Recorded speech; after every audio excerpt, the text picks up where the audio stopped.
check it. Hi, welcome back to my channel. My name is Janelle Samora, and this is Scent Talk from my closet, the fragrance closet. And for these next couple of weeks, we will be continuing to explore vanilla and gourmand fragrances. On this channel, we talk all things fragrance. So if that's something you're interested in, go ahead and continue watching. Consider hitting that subscription button and the bell so you'll be notified to new videos. For today's review, I did do a full day wear test, and we have a really interesting house to talk about today. So I'm going to start off with a little bit of history of the house, and then I'll probably timestamp that because I might get carried away with the history. We have not introduced 4160 Tuesdays on this channel yet. We have not ventured into this house. This definitely piqued my interest, so we'll be hosting an entire week in the future for certain. But this scent is Creamy Vanilla Crumble by 4160 Tuesdays.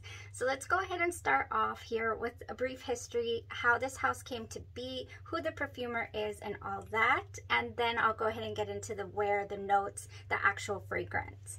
So 4160 Tuesdays, the name, I thought, how'd they come up with that? What is this? Well, 4160 Tuesdays is actually the number of Tuesdays in your lifetime if you live to be 80 years old. Interesting. Just such an interesting fact, I thought. That's such, wow. Okay, it's automatically, I'm intrigued, I'm engulfed. What else does this house have to offer besides an interesting way to name your fragrance house? This is based out of London, and the perfumer's name is Sarah McCartney. It was established in the year 2012, and how this came to be was that Sarah McCartney was actually the writer for Lush. She would write up all the descriptive, she would turn in about 50,000 words every 3 months or so, trying to encapsulate the products and the scents in the descriptions. So she was with them from when they only had about 4 shops, 1 in Poole and 3 in London, until they expanded, 14 years, to 700 shops worldwide. So that was a long time, in her work, in her career. In 2010, throughout this time, by the way, she bought and read over 200 books on essential oils and herbalism. So this whole time, she's just getting very piqued. Her interest is completely piqued.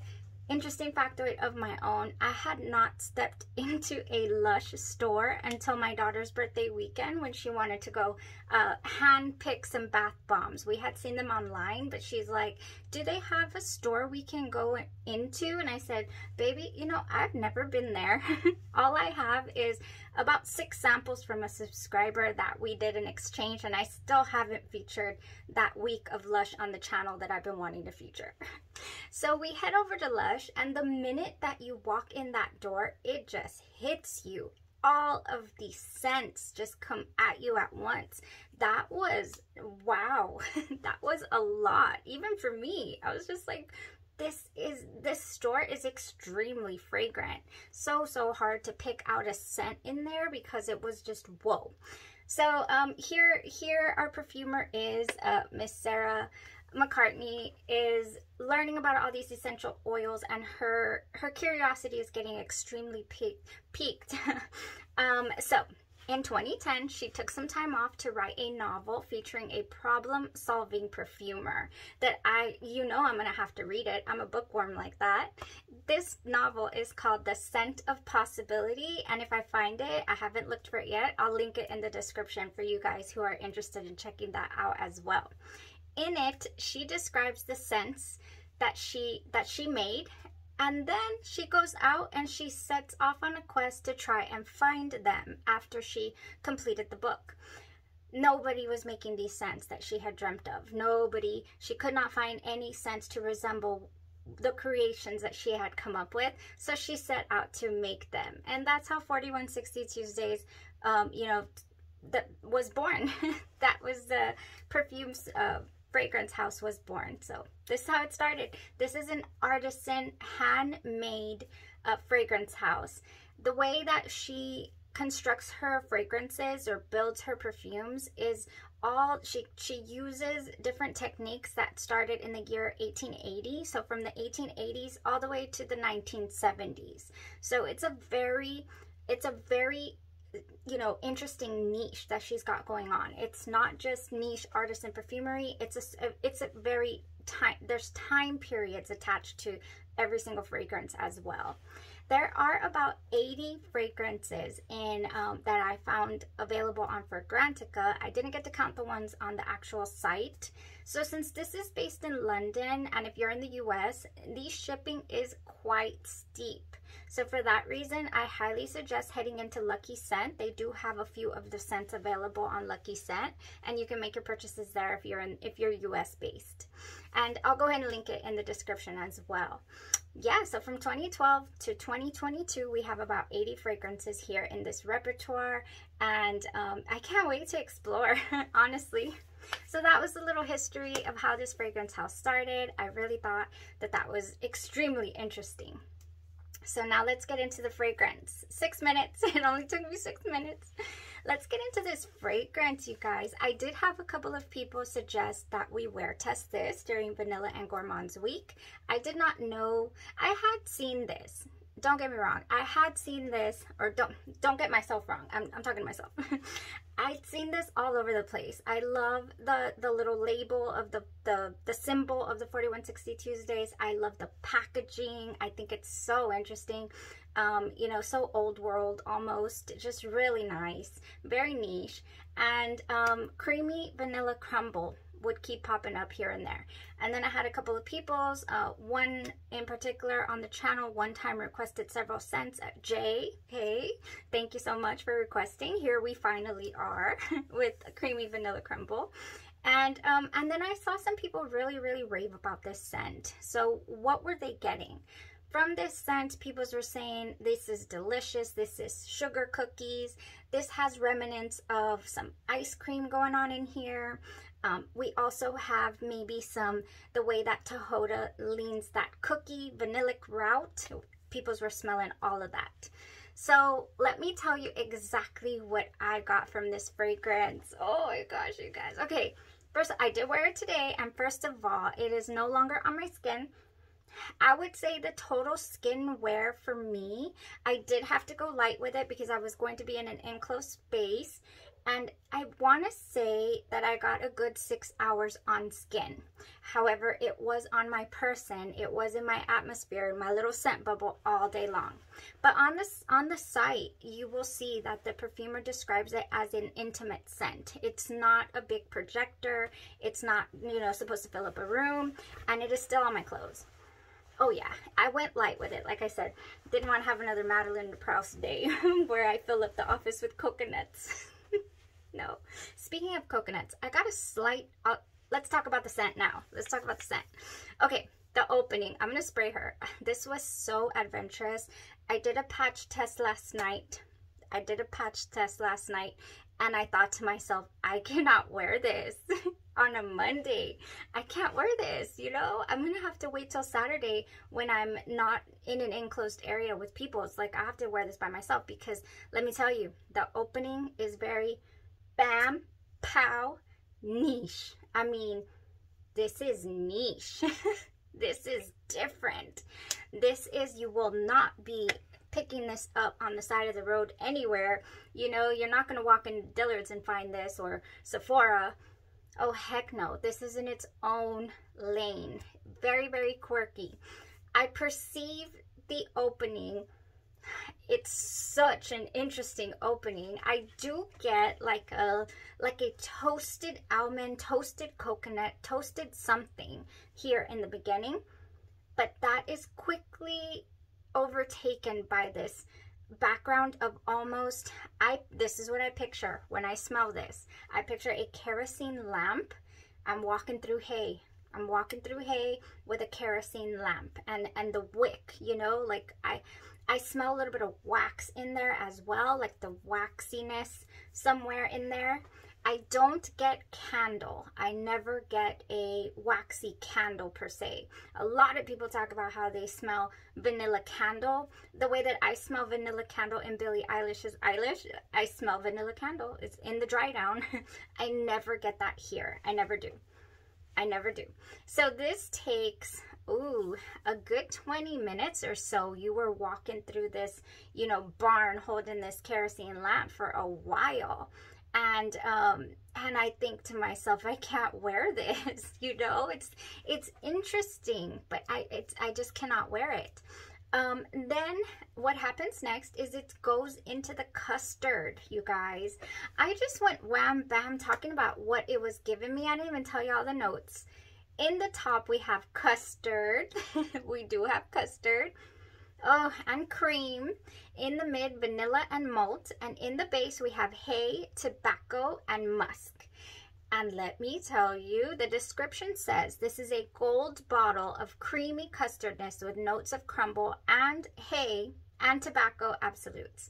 And yes, you get the hay. I mean, I'm walking through this barn holding this kerosene lamp, and it is just a whole mood, you know. I'm picturing also maybe like I'm at a fall festival where there's hay everywhere. Yeah. So that takes a little while. You know, you go through that stage for a good 20 minutes. It's so interesting. The hay is in the base notes, but it comes at me immediately. I mean, from the get-go. So that's what happens in the beginning. We start to transition in the mid of this fragrance. It goes into this custard. Yes, very, very lactonic scent. And I thought to myself, and we're not there yet, and we're not going to get there during this video because I'm not going to talk to you about this for 20 minutes. Yeah, we're not going to get there. It goes into this lactonic scent that I thought to myself, I have smelled this before. This smells so similar to Kais's Bonbons Olate, right? Olate, L-A-I-T. Kais Bonbons Olate. This has custard, milk, ice cream, musk, sugar, and sandalwood. That is what's going on in this one. Now, I tried to wear test this and I could not tolerate it. It went extremely sour on my skin. So the minute I started to smell remnants of this custard beauty, I thought to myself, oh no, next we have some sour milk. I don't think so. I don't think this is going to jive. But it does never go sour. I was waiting. I was actually waiting for this to turn on my skin, and it never did. It's like it got to the edge of this custard scent. Really, really sweet, actually, the custard scent. That is the majority. After those first 20 minutes that we're still in right now, walking through the barn, not to say that it is not sweet. And actually, the gasoline type smell, or not gasoline, maybe kerosene, I guess, type smell. Not smoky either. I'm not saying it's smoky. It just smells waxy to me. Yeah, that luckily goes away, and you get a lot of the sweetness, even when you're not in the custard portion of the fragrance. So I thought that was really, really interesting. I said, this is a whole experience in one fragrance, in one wearing. So once I got to that portion and then it didn't turn sour on my skin, I was like, okay, let's get to dry down then. And then tomorrow we'll test it out full throttle and see how long it lasts. Well, it went all day long in the ambiance and all that. Good 6 hours on skin. Let me tell you what I got the majority of the day. The whiffs that I was getting when I was moving around during, you know, before it gets to the ultimate dry down, and that will take you maybe 2.5, 3 hours to get to the resting place of the fragrance. I was getting like whiffs of banana pudding, almost like banana baby food. Like, yeah, like, you know how it's a little bit sour, but it's not sour, spoiled, rotten, turned on your skin type smell. That's what I was getting. So maybe that's just how custard smells to me, but that's what I was getting. So very lactonic, very sweet, little wafts of coconut here and there somewhere. Then in the dry down, this is beautifully vanillic. I get the vanilla that people are talking about, like smells like sugar cookies. I never get sugar cookies per se, but at least I do reach the vanilla. So the dry down is very nice, beautiful sweet vanilla tones, and it still gives you the custard, the banana pudding that I'm smelling, and you know, here and there little whiffs. So after the 6 hours, it just completely tones down, and even on your clothes, but you can still smell it. It is still in your vicinity. So moral of today's story is, I feel for this fragrance, oh, first, it's a ride. I mean, it's a complete experience. And if you're one of those people who don't perceive that little, you know, gassy smell at the beginning, then this is going to be a winner for you from start to finish. Yeah, but the opening was really challenging for me. I thought, whoa, this is quirky, this is niche, this is interesting. So I cannot say that I 100, like, this is one that I need in the collection right now, because it's, I'm not going to say it's not unique, because it is extremely unique, but to me,